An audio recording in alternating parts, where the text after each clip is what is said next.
What are the elements of fiction, or in usual terms, elements of a short story? Well, that depends on your source, pero in this video, pag-uusapan natin yan sa POV ng College of Education.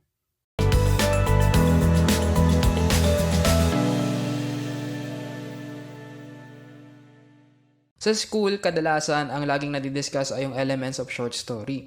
Yan yung character, setting, plot, and others, di ba? Pero sa College of Education, hindi lang yan elements of short story, but rather elements of fiction. Kasi bakit? Hindi lang naman siya nag-a-apply sa short story. Applicable din siya sa novel and other fictional works. By the way, I made a video about fiction at iba pang genres of literature, kaya kung di nyo pa yun napanood, i-check nyo na lang sa description nitong video below. Now, very important na mapag-aralan natin itong elements of fiction kasi hindi ito nawawala bilang pa-activity sa English subject. Mas lalo na kapag nasa college ka na and you're taking Bachelor of Secondary Education major in English. Talagang kailangan mo itong maaral kasi ang elements of fiction ay laging kasama sa paggawa ng chaff and green at mga literary analysis. Besides, makakatulong ito to have a deeper understanding sa story na binasa natin or napanood at mas ma-appreciate din natin ito. Now that we know its importance and relevance, i-discuss natin yan one by one. Setting: the physical and social context where the action of a story is occurring. Time, place, and atmosphere, the world in which the characters act. Basically, as we all know, ang setting ay yung lugar kung saan or anong panahon naganap ang story. It can be based sa real world like the usual setting ng Hollywood films, ang New York City, or pwede rin na whole new world na fictional gaya ng Konoha, Hogwarts, Camp Big Falcon, or kung sa One Piece live action pa, East Blue or Coco Village. Hindi lang din siya about sa lugar kundi pati time. Anong era ba yan? Sa Noli Me Tangere at El Fili, Spanish colonial era yan ng Pilipinas. Anong timeline yan? World War II era ba yan? Or nakaset ba sa past or present modern day? Or pwede rin naman sa future? And lastly, sa setting, included na rin daw yung atmosphere like dark ba siya or light, even ang weather. Very important part siya ng story kasi ito yung mga lugar at panahon na may impact or may kahalagan sa characters at sa story itself. Kaya nga we know remarkable places like Asgard na mahalaga talaga sa buhay ni Thor. Ang Mount Myokobu kung saan natuto si Naruto ng Sage Mode and other places sa iba't ibang stories and universes na may mahalagang part sa story. Character: the people, animals, beings, or personified objects driving your story. The keyword is driver kasi ang mga characters talaga ang nagpapaandar ng story. Sa kanila umiikot yung story and without them, hindi tatakbo ang story.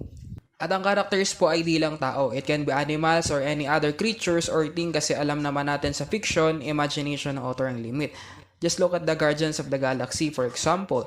Daming aliens na iba't ibang mukha and sa One Piece naman may fishmen. Now, may iba't ibang klase ng characters. Let's discuss what we have here. Protagonist, basically alam na natin na yan ang bida, sa kanya umikot yung story.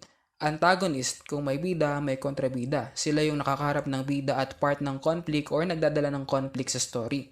Confidant, basically ito naman yung best friend or sidekick ni main character na malaki yung naitutulong sa kanya para matupad yung mga plano niya. Foil, a supporting character who has a contrasting personality and set of values. Ang foil naman ay not necessarily kalaban or kontrabida pero ang karakteristik niya ay contrasting or kabaliktaran ng main character. Sabi ng masterclass, ginagamit ang foil sa story para mas maipakita ang qualities ng main character through the opposing characteristics ng foil. Ang good example of that I think ay si Sasuke. Though naging kalaban din siya at some point at the end of the series, naging kakampi rin si Sasuke. They have contrasting features. As we all know, si Naruto yung super bright and dumb while si Sasuke naman super cold and smart. Now, sa bawat story, ang character ay maaaring maging static or dynamic. What's the difference? Ang static, ito yung characters sa story na di nagbabago. Kung ano sila sa umpisa, ganun pa rin sila hanggang sa huli. Kadalasan, sila yung minor characters sa story. Dynamic naman ay yung characters na nagbabago. Nagbabago sila in terms of attitude, purpose, and behavior as the story progresses. To make it relatable, ang magandang example niyan ay yung mga crew ng Straw Hat Pirates na sina Nami at Zoro. Sa simula ng story, may sarili silang objective and wala silang planong maging bahagi ng crew ni Luffy pero nagbago sila as the story progresses. Si Zoro na parang walang pakialam sa kahit sino noon nangako ng full loyalty kay Luffy. Si Nami naman hindi na nagpaalipin kay Arlong and eventually di na siya para lang sa sarili niyang purpose kundi nag-join na rin siya sa crew ni Luffy. Plot, the arrangement of events that make up a story, describes the problems your characters are trying to solve and gives the details of how they attempt to solve them. Basically, ito ay tungkol sa kung saan umiikot yung story. It is the story itself. Ano ba yung conflict or problem na kailangan isolve ng characters and all. In my part, ito yung pinakamahirap sa paggawa ng chaff and grain kasi ikukwento mo uli yung story. Of course, in a nutshell na yun, summarize na.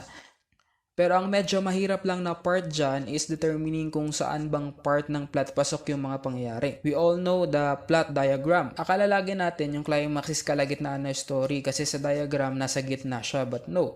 Nasa peak din siya at ang peak ng story ando na sa pinakakaabang-abang na bahagi ng story na kadalasan nasa patapos na part na. Let's just discuss them one by one. Intro or exposition gives the reader the background info they need about the story. Dito ay pinapakilala yung characters, yung lugar, yung concept ng story, lahat ng background information na kailangan mong malaman about sa story para maintindihan mo siya.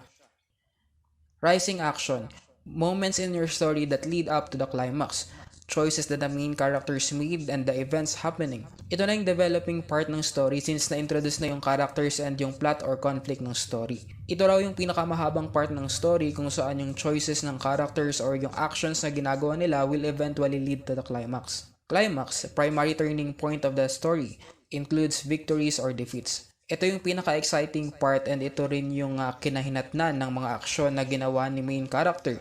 It will result to victory or defeat. After that great battle, what will happen na?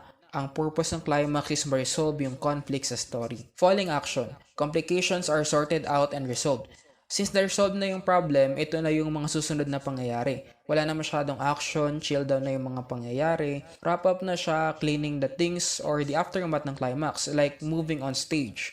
Pero di pa siya nagtatapos dahil may next pa which is denouement. Denouement, showing the next step of the characters' lives. Basically, tapos na lahat sa story na yon. Pero ano ang next sa buhay ni character after all that happened? Now na naka-move on na, ano nang next? Pwedeng ipakita rito kung may next part pa or settled na talaga yung story. Like yung mga post-credit scenes. Conflict, the big problem of the story. Basically, ito yung dapat ma-resolve ng main character sa story. Pero may iba't ibang klase ng conflict sa stories. Man versus man. Ang kalaban ay character din. Common daw ito sa mga superhero stories na may villains. Yun ang pinaka-conflict ng story, yung bad guy na kailangan talunin sa ending ng story. Man versus society. Ang kalaban naman dito ay yung norms or yung mga established na patakaran or nakasanayan sa lipunan. Parang kalaban na ni main character yung buong mundo. Usually, kalaban ng bida yung laws of their society or isang tyrannical government sa dystopian world or unfair community mindset. Man versus nature.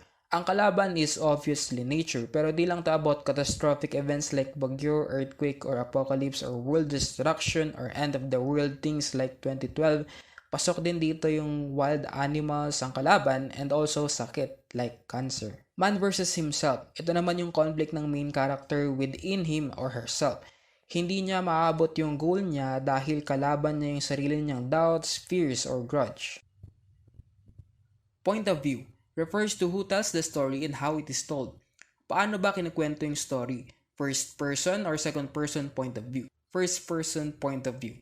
Sa first person POV, yung narrator ay yung main character mismo na nagkukwento ng story at ang pronouns na ginagamit ay I, we, or me. Ayon sa Prodigy, ang example niyan ay yung The Hunger Games wherein si Katniss ang nagkukwento ng story. Nakikita natin yung story sa POV mismo ng bida. Third person. Sa third person naman, ang gamit na pronouns ay he, she, or di kaya naman they. Ito yung pinaka-common na POV. Nasa labas tayo ng story at pinapanood natin ang mga nangyayari sa characters in that story. It can be narrated as third person omniscient or limited. Omniscient dito, lahat ng nangyayari is alam ng narrator. Na-explore natin yung kaisipan ng bawat characters. Limited. Sa limited naman, hindi buo yung access ng narrator sa naisip ng lahat ng characters. Kaya naman may mga plot twist biglang nagaganap sa ibang story kasi hindi pa totally nare-reveal yung pag-iisip ng ibang characters unlike sa omniscient na POV. Next, the technique of narration. Ito naman yung style or method ng narration. It can be chronological, flashbacks, epistolary, or stream of consciousness. Sa chronological, naka-proper time sequence yung pag-narrate, kumbaga from start to end talaga siya. Sa flashback naman, nagsisimula muna sa ending yung story bago babalik sa present and all. Maraming ganitong movies na pupunta sa ending, then babalik sa present and so on. Sa epistolary naman or epistolic, dinanarrate yung story through a series of journal entries or other written documents gaya ng mga sulat. And sa stream of consciousness, nagnanarrate sa pamamagitan ng mind or pag-iisip ng character including descriptions of what they see, immediate reactions, or how they feel. And finally, theme. The central idea or meaning of a story, what the story is generally about. Basically, ito yung nagde-describe kung ano ba yung mga tinatalakay sa story and ano ba yung mga aral na napupulot natin. Ito yung mensahe na gustong ipaabot ng writer. That's why a theme can be subject or a moral lesson. Subject. As a subject, ito ay tungkol sa mga paksang mayroon sa story. Pwedeng may love, may theme of war or death or anything na usually one word lang or pwede rin more like coming of age or something like that. Parang genre ng story, ganon yung subject. Moral lesson. Meanwhile, ang moral lesson naman ay basically yung mga aral na mapupulot natin sa story. Kaya di siya pwede na one word lang or simple phrase kasi ito na yung pinaka-message na makukuha sa story. Kumbaga pa ay yung pulot of the day. So basically, that's it. Ikaw, what do you think is the importance of learning about the elements of fiction?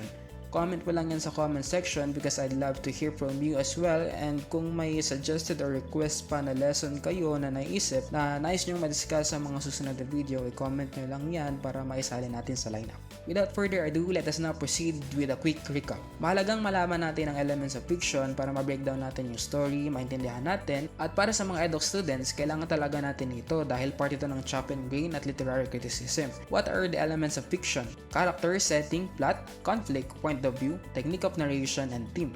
Characters can be protagonist, antagonist, confidant, foil, static, dynamic. Plot is divided to introduction or exposition, rising action, climax, falling action, and denouement. Conflicts can be man versus society, man versus nature, man versus himself. Point of view may be in first person or third person, which can be omniscient or limited. Technique of narration may also be chronological, by flashbacks, in epistolic, or through stream of consciousness. And finally, theme is both the subject and moral lesson of the literary piece. If you find this video helpful at kung gusto mo pa ng English lesson videos like this, please don't forget to leave a like, subscribe, and share it with your classmates and friends. Of course, feel free to comment as well, and all of those